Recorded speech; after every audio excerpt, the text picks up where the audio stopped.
So, talking communications planning, how do you do that?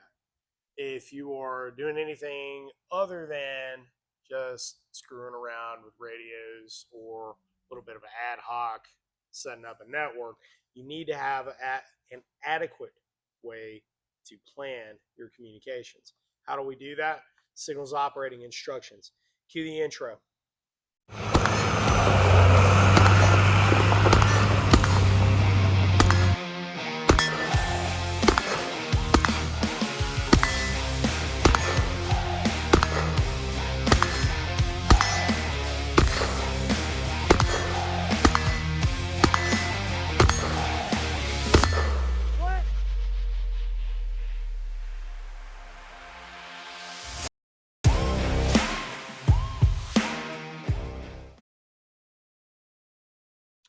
All right, guys. The signals operating instructions, it is a very simple and logical layout for planning your communications for whatever your task might be. I cover this in depth in the Gorilla's Guide to Baofeng Radio, as well as the Gorilla's Guide to Signals Intelligence. You need to have a competent way of setting up your communications plan and briefing that to the other members of your team. Real world examples of doing this, frequently we get tied up into kind of the tactical world, and and that's all good and well, but understand there's some other very real considerations that go into this also. Hurricane Helene here in North Carolina, gigantic natural disaster. I think everybody is familiar with it, and it's still a relatively recent memory. Having a competent signals operating instruction for every one of the groups that were conducting search and rescue, neighborhood protection, so on and so forth, it was critically important, right? And so SOIs, signals operating instruction, began to be a primary role in creating those communications, briefing them, and keeping people on the air. So let's dive into how we do this. All right, so I've got the whiteboard out right here. I like laying everything out on a whiteboard. Really no reason not to have several of these in your inventory, because it makes mission planning very efficient.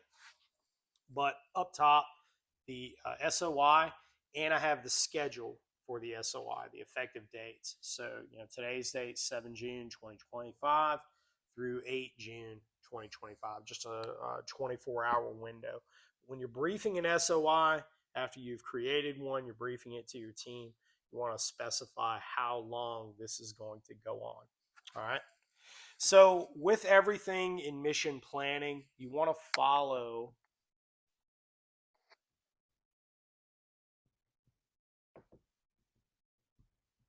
what's known as a PACE plan. All right. Primary, alternate, contingency, and emergency. I say again, primary, alternate, contingency, emergency. Primary frequency that we're operating on can be anything. This is why understanding where your communications equipment actually operates, right, where it actually functions, what it does, where it transmits, where it doesn't, becomes really, really important, because you want to have everything intermeshed. All right, you want to have everything all together, being able to talk to one another, rather than, well, I've got this sneaky Pete radio over here. Okay, cool. That doesn't interop with any other piece of equipment that the team has. All right. So, with that said, let's just kind of keep it to the license-free frequencies here. I tend to favor MERS for a lot of applications. I talk about why in the Gorilla's Guide to Baofeng Radio, as well as what frequencies those 5 channels are assigned to. So with MERS,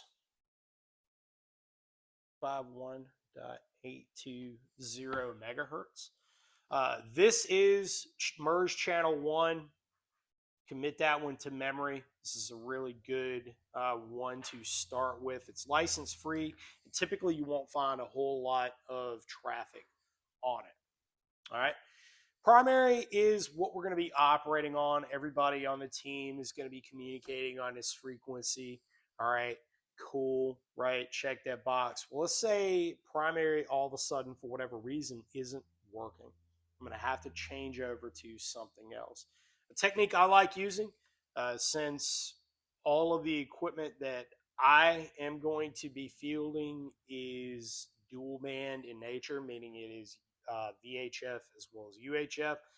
I'm going to switch from a VHF frequency to one that is in the UHF range, or ultra high frequency. Why am I doing that?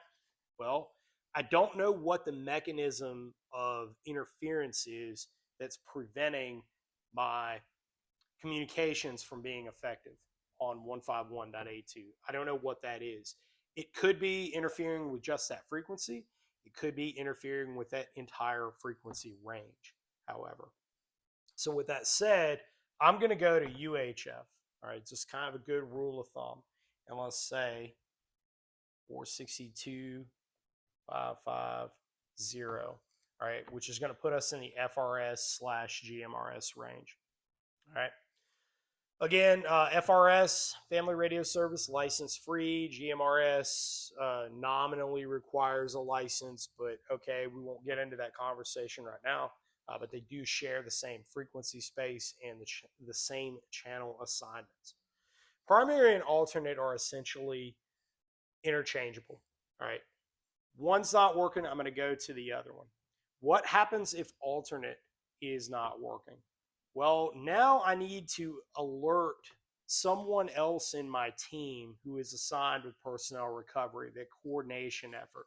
All right. In the military, this is something that we would have usually had located with the TOC, Tactical Operations Center, or the command post. On the conventional side of the Army, this will be called QRF, or Quick Response Force. But basically, somebody that's going to be there to get you out of trouble if you get into trouble, and you need a frequency for that. This is where contingency comes in. All right, contingency is there to alert people coming to get you, to give you help, that you're in trouble. All right, and for this application, I'm out in a rural area. I operate typically in primarily rural areas, woodland areas. VHF is going to perform better in that role. So we're going to go back and we'll say something that would be a common traffic frequency where a lot of people are going to be monitoring us, or potentially monitoring us. All right, 145.52. All right, so this is in the amateur radio range. There is a lot of people on this frequency, it's common traffic frequency across the United States. You typically are going to find people that are operating hams, that are going to be operating simplex there. These three frequencies, by the way, got a lot of use during Hurricane Helene in the mountains, in and around the Black Mountain and the Asheville area in particular. And how do I know that? Because I was there. All right. So the emergency line. Emergency line communications are always non-electronic, right? So this is what once upon a time we would have called near and far recognition signals. This is things like VS17 panels, the visible signal panels that are blaze orange on one side, hot pink on the other, for daylight recognition using chem lights at night. IR flashes on your night vision, these star flash mirrors, so the little flash signaling mirrors, these are all things that you can use for near and far recognition. This is to make contact with your recovery team. All right, so it's one thing to talk to them on the radio to alert them that, hey, I'm in trouble and I need recovery. And then once you make that recovery, you make that link up. Usually during the personnel recovery phase of a mission, you're not using radios because you're being pursued or something's going on, which is the whole reason you move to contingency frequency anyway. For the sake of writing out this SOI, we'll just say BS17 orange, and then the response would be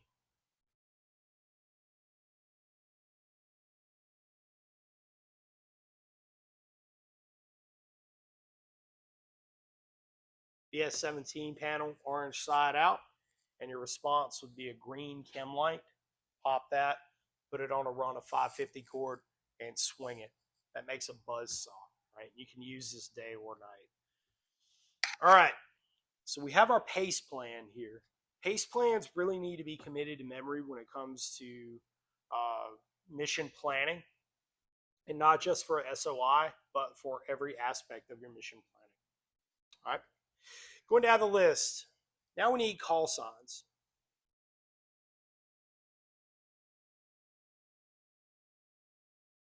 I'm not talking about your ham radio call sign or anything like that. Typically, when we've created a tactical SOI, we want to mitigate as much personally identifiable information or PII as possible, right?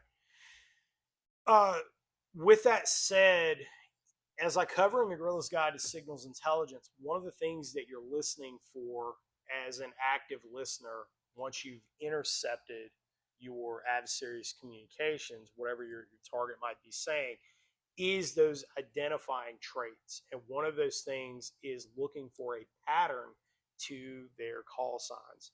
So you want to mitigate that as much as possible, right?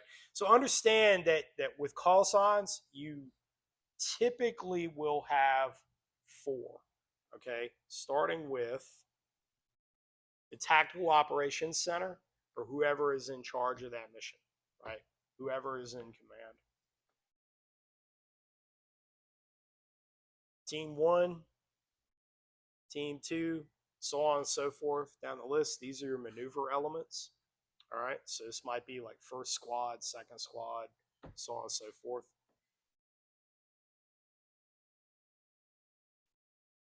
And then I have a dedicated call sign for my recovery element as well, so that when they come on the air, everybody knows that that is them and they do not interfere with their communications. Many examples of doing this in Iraq and Afghanistan. We're doing personnel recovery missions. In Iraq, QRF, Quick Response Force missions, whenever that call sign got on the net, everybody else got quiet.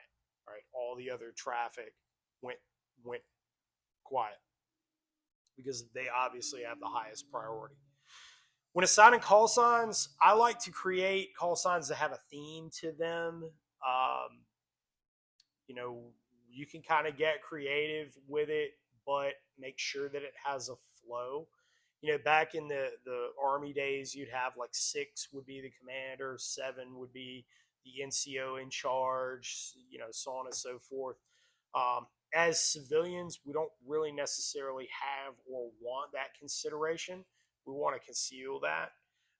You want to conceal that information as much as you can, because when I find out who the person in charge is on the radio, typically that's the first call sign that I'm going to really be paying attention to as a SIGINT guy. Okay, so let's say tree names, because why not? We're here in North Carolina, and we'll say the talk is pine. All right, Team 1, cedar. Team 2 and be oak, and then the recovery element here would be birch. And so everybody on the team, right, every piece of the puzzle, every personnel or every member here is going to know when they hear each of these call signs who it is, right? Who it is on the net. All right. Moving on from our call signs.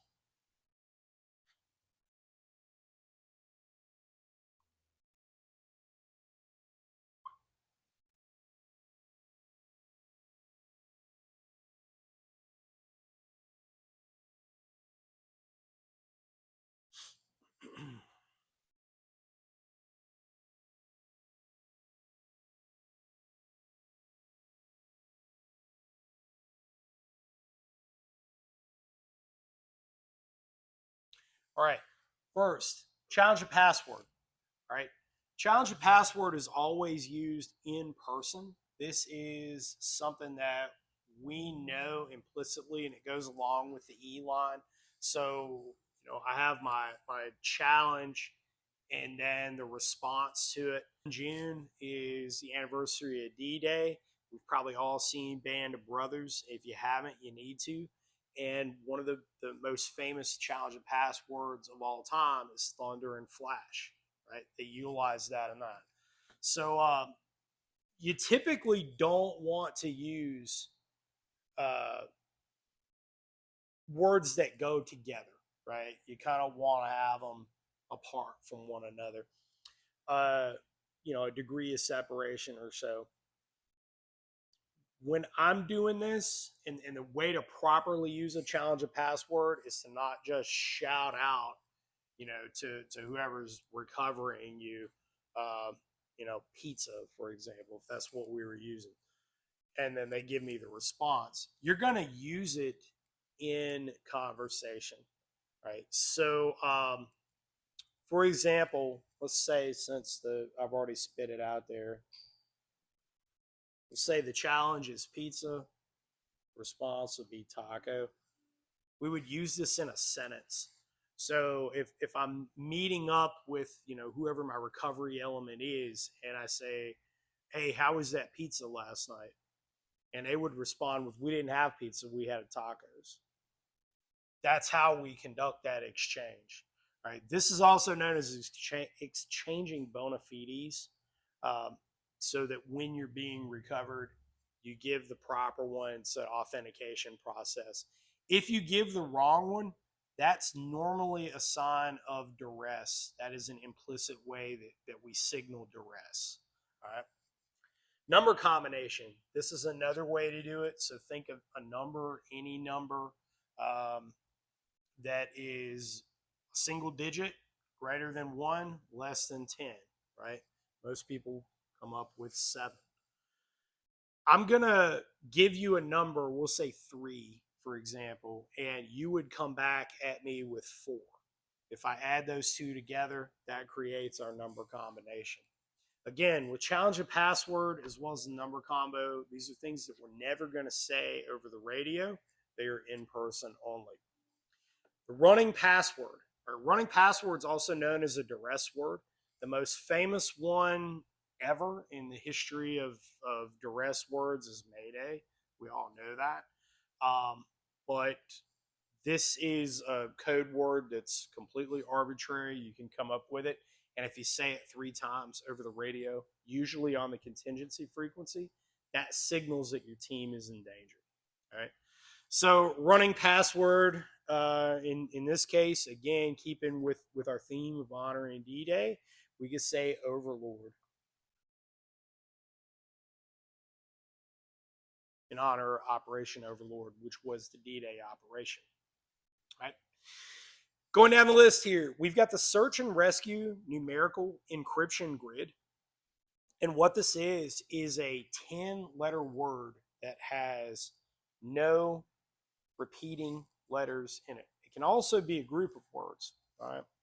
And so today's date is 7th of June. Yesterday's date, the second digit of yesterday's date is a 6. So we're going to begin with 6.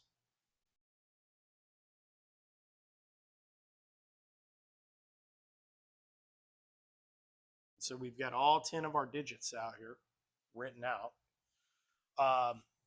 Sarnegs are, again, they are a word or a group of words that have no repeating letters in them. All right. One of the more common ones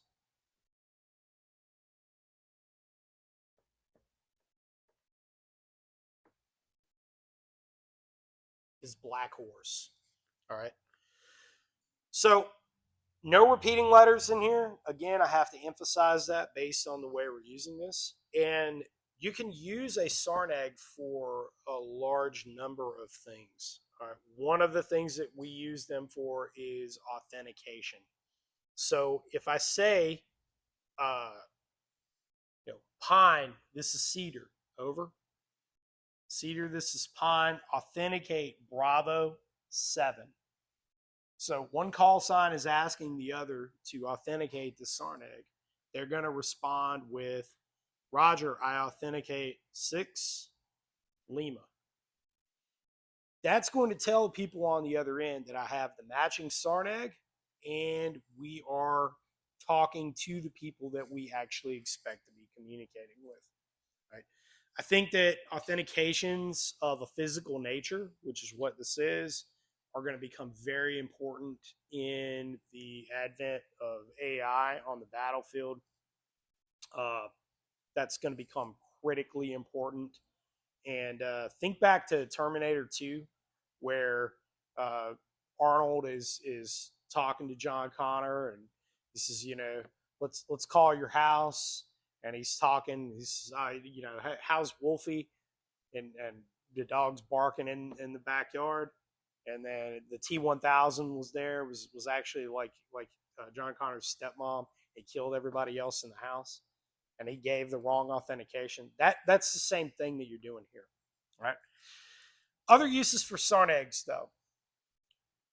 I can take things like, say, a salute report, for example, where I'm giving a location to whatever it is I'm observing, and I'm going to typically give that in a grid. I can actually encrypt that based on this right here, right? Because I have all my digits out here, and I'm going to encrypt that. So that's another means of creating communication security. All right, so we have a basic SOI here that's laid out. It's a very simple, logical, and streamlined way of planning your communications. It doesn't really matter what piece of equipment you have, how you're going about it. None of that really matters. Your plan is what matters, and your ability to brief this to people in a logical manner. Again, it doesn't have to be tactical in nature. It doesn't have to be, sneaky Pete. We're getting all kitted up and doing cool guy stuff. This is incredibly useful for disaster preparedness and creating communications where there otherwise would be none as well. If you want to find out a lot more, come join us in the RTO course. We're going to be covering this in detail. This is where you do it as students. We have a heck of a lot of fun, and you're going to be learning a whole lot in a short amount of time. It's covered in depth in the Gorilla's Guide to the Battlefield Radio, except none of the knockoffs that are online. You definitely want to get the original, and that is the only one that is relevant that is out there. Folks, I hope that this has been very informative for you, and get out there and do it because you're the ones that matter. Hit that like and subscribe button, and I'll talk to you again very, very soon. Zen Sea Scout, out.